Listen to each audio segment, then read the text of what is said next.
खबर शामिल करेंगे लाहौर से। हमारे ब्यूरो चीफ लाहौर अजीम चौधरी की रिपोर्ट के मुताबिक गवर्नर पंजाब मोहम्मद बलीगुर रहमान का सीनियर सियासतदान अफजल तारड़ के इंतकाल पर गहरे दुख का इजहार।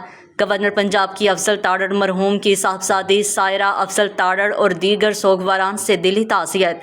अफजल तारड़ एक बाअसूल सियासतदान थे। गवर्नर पंजाब का कहना था कि उन्होंने खुलूस के साथ मुल्क और कौम की खिदमत की। मुल्क और पार्टी के लिए उनकी खिदमत तादेर याद रखी जाएंगी। उन्होंने कहा कि अल्लाह ताला मरहूम के दर्जात बुलंद करे और लवाहिकीन को सब्र व जमील अता फरमाए।